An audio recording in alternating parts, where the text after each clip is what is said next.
이란 정권은 내부에서부터 스스로 붕괴되고 있습니다. 전 세계가 해안에 집결한 미군의 대규모 증강에 주목하고 있는 동안 충격적인 새 보고서에 따르면 최고 지도자를 상대로 한 비밀 쿠데타가 막 시작되었으며 그 배후에는 다름 아닌 그의 최고 측근들이 있다는 사실이 드러났습니다. 이것은 정권이 압박 속에서 근본적으로 분열되고 있다는 것을 보여줍니다. 이런 모든 정보가 공개되는 가운데 시위는 3일째 계속되고 있습니다. 그래서 이란이 이제 테러에 의존하게 된 것입니다. 실제로 런던에 거주하는 이란 정권 지지자가 이제 공개적으로 서방 민간인 공격에 대해 이야기하고 있습니다. 정말 충격적입니다. 그리고 우리는 그 모든 것에 대해 이야기할 것입니다. 물론 쿠데타 보고서부터 시작하겠습니다. 이 보고서는 유럽에서 가장 신뢰받는 소스 중 하나인 프랑스 언론 르 피가로에서 나온 것입니다. 보고서에 따르면 쿠데타는 전 이란 대통령 하산 로하니와 그의 외무장관 모하마드 자바드 자리프에 의해 시작되었습니다. 이들은 외부 인물이 아닙니다. 로하니는 8년 동안 대통령을 지냈고 자리프는 2015년 핵 합의를 협상한 인물입니다. 이들은 하메네이가 물러나야 한다고 결정한 정권 내부자들입니다. 쿠데타는 1월 7일에 일어났으며 이는 수만 명의 이란인이 희생된 학살이 벌어지기 바로 하루 전이었습니다. 그리고 그 쿠데타는 콤 성지의 성직자들로부터 지지를 받았습니다. 또한 혁명 수비대 내부 인사들로부터도 지지를 받았습니다. 이것은 매우 심각한 시도였습니다. 조직적으로 이루어졌고 거의 성공할 뻔했습니다. 하지만 한 가지 이유로 실패했습니다. 그리고 그 이유는 한 사람이었습니다. 알리 라리자니. 라리자니는 국가안보회의 사무총장이며 그는 이 쿠데타를 지지하는 것을 거부했습니다. 그가 하메네이 편에 서자 음모는 무너졌습니다. 로하니와 자리프는 가택 연금 상태에 놓였고 라리자니는 어제 다뤘던 것처럼 나라의 완전한 통제권을 보상으로 받았습니다.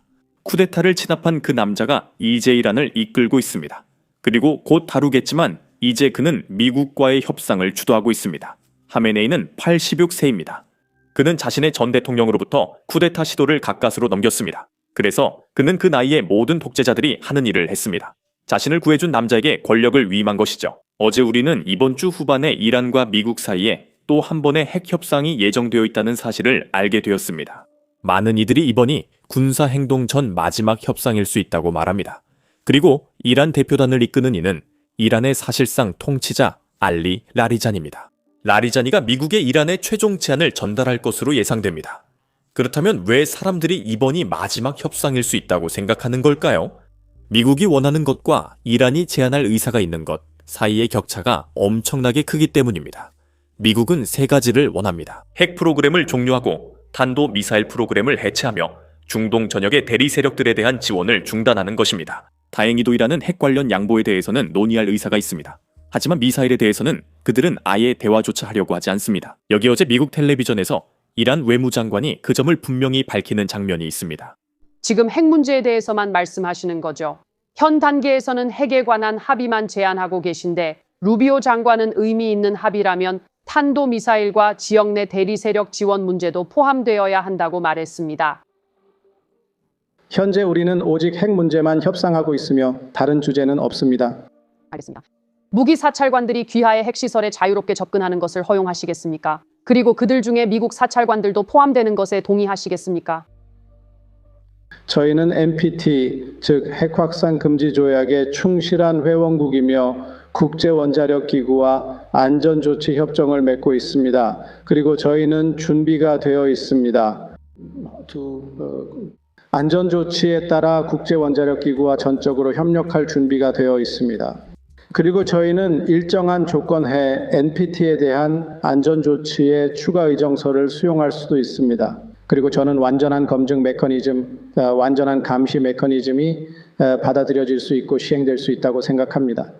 이란은 핵 문제에 대해 논의할 의향이 있지만 미국은 미사일까지 원하고 있습니다. 바로 그렇기 때문에 양측 모두 움직이지 않고 있는 것입니다. 그리고 협상이 실패할 것에 대비하는 것은 미국뿐만이 아닌 것 같습니다. 이란도 준비하고 있습니다. 이란의 준비 상황을 말씀드리겠습니다. 최근 유출된 무기 거래부터 시작하겠습니다. 올해 12월 이란은 러시아와 약 5억 유로, 미화로 약 5억 9천만 달러에 달하는 새로운 무기 계약을 체결했습니다. 그 계약 내용은 무엇일까요? 러시아가 앞으로 3년 동안 500대의 베르바 휴대용 대공 방어 시스템과 발사대, 그리고 추가로 2,500발의 미사일을 이란에 제공하는 것입니다. 베르바는 러시아에서 가장 현대적인 어깨 발사식 시스템입니다. 일종의 맨패드와 비슷하죠. 이 시스템은 적외선 유도로 순항미사일, 저공비행 항공기, 드론까지 타격할 수 있습니다. 하지만 함정이 있습니다. 유출된 러시아 문서에 따르면 실제로 인도는 2027년에 시작되고 이후 2029년까지 3년 동안 계속된다고 합니다. 이란은 일부 장비를 더 빨리, 어쩌면 이번 달에 받을 수 있기를 기대하고 있습니다. 하지만 설령 그렇게 되더라도 이 시스템들은 소형이기 때문에 미국의 공습을 막을 수는 없습니다. 불과 몇 주 전만 해도 러시아가 이란에 방공 시스템을 판매할지 물어봤다면 저는 아니라고 했을 겁니다. 러시아는 자국에 쓸 장비도 부족합니다. 벨고로드, 브리안스크 주지사들은 크렘린의 방공 시스템을 요청 중이나 이 장비들은 사실상 방공 시스템이 아닙니다. 이 장비들은 휴대용인 소형 견착식 미사일로 러시아는 우크라이나 드론과 순항 미사일 방어에 이를 필요로 하지 않습니다. 그들은 외화를 벌기 위해 무엇이든 팔고 있습니다. 이것이 전쟁의 흐름을 바꾸진 않지만 상황의 방향을 보여줍니다. 무기 거래 외에도 이란은 다른 이익을 얻고 있습니다. 진짜 위협은 민간인을 겨냥하는 데 있으며 이란이 지원하는 이라크 민병대들은 미국이 이란을 공격하면 지역 내 미국 목표물을 공격하겠다고 했습니다. 이건 예상된 일이지만 상황은 더 나빠집니다. 뉴욕타임스에 따르면 서방 안보 당국자들은 이란이 자신들의 대리 세력들에게 유럽, 중동, 그리고 어쩌면 미국 내에서 보복 테러 공격을 지시할 수 있다는 점을 보여주는 점점 더 우려스러운 신호들을 주시하고 있습니다. 이것은 단순한 추측이 아닙니다. 이것은 서방 정보기관들이 경고를 보내고 있는 것입니다. 이란의 전략은 만약 당신들이 우리를 폭격하면 우리는 당신들의 민간인들을 어디에 있든 공격하겠다는 것입니다. 그리고 일부 정권 지지자들은 이를 숨기지도 않고 있습니다. 런던 거주 남성이 미국이 이란을 공격하면 민간인을 죽이겠다고 공개 발언했습니다. 들어보시죠. 하메네이 씨가 지역 전쟁에 대해 말하는 동안 다른 정권 관계자들은 어떻게 부르즈 칼리파를 무너뜨리고 두바이의 모든 사업체를 불태울 것인지 밝혀야 합니다. 또한 그들은 매일 밤 두바이의 모든 해수 담수화 시설이 파괴되는 꿈을 꾸며 잠자리에 든다는 점도 분명히 해야 합니다. 지금이 무더운 한여름이 아니라 한겨울이라 아쉽습니다. 그렇지 않았다면 두바이 사람들은 50도의 한여름 더위에 갈증의 고통에 비명을 지르며 거리를 뛰어다녔을 것입니다. 이런 형식과 내용이 국영 TV에서 방송되어야 합니다. 적을 두렵게 하는 것을 두려워 마세요. 오늘 밤부터 아랍에미리트에 대해 강경한 발언과 단호한 조치가 필요합니다. 올리가르히의 신탁 네트워크는 아랍에미리트에서 이란으로 강제로 송환되어야 합니다. 그들이 거부하면 그들의 부모를 체포하세요. 그들의 부모가 구금되면 그들은 돌아와야 하는 모든 돈과 함께 이란으로 돌아올 것입니다. 미국과 전쟁이 일어나더라도 이 정권은 무너지지 않을 것입니다. 대신 국내에서의 잔혹한 탄압 수준이 20배로 강화될 것입니다. 트럼프가 전쟁 중에 제국주의적 전술로 시위를 선동한다면 모든 정권은 그렇게 할 의무가 있고 이 정권은 국민을 죽이는 것도 정당하다고 여길 것입니다. 당신이 목격한 3,200번의 고통스러운 비명은 50배로 늘어날 것입니다. 다행히도 미국은 이 모든 것을 잘 알고 있고 그래서 미국 정부가 그에 맞게 준비하고 있는 것입니다. 미국은 베이루트 주재 대사관에서 비필수 인력을 모두 대피시켰습니다. 그 이유는 간단합니다. 헤즈볼라 때문입니다. 이란의 중동 전역 대리 단체들은 미국이 이란을 공격할 경우 전쟁에 참전하겠다고 공개적으로 밝혔습니다.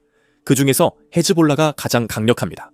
그들은 지난 2년 동안 지도부를 잃었지만 여전히 총과 로켓을 보유하고 있습니다. 그래서 미국은 어떤 위험도 감수하지 않으려는 것입니다. 1980년대에 무슨 일이 있었는지 기억하고 있기 때문입니다. 트럼프는 이 공격 계획에 대해 참모들에게 이렇게 말했습니다. 만약 외교가 실패하고 초기의 표적 타격이 이란을 굴복시키지 못한다면 트럼프는 올해 말에 훨씬 더 큰 공격을 고려할 것이라고 했습니다. 목표는 하메네이를 완전히 몰아내는 것입니다. 하지만 한 가지 큰 문제가 있습니다. 합참의장 레진 킹스 장군은 베네수엘라 작전 전에 트럼프에게 성공 가능성이 매우 높다고 말했고 실제로 성공을 이뤄냈습니다. 하지만 이란의 경우에는 같은 확신을 줄 수 없었습니다. 주로 훨씬 더 어려운 작전이기 때문입니다. 군대가 목표물을 타격할 수는 있지만 그 공격이 실제로 정권의 행동을 바꿀지 아니면 훨씬 더 나쁜 사태를 촉발할지는 아무도 확실히 알 수 없습니다.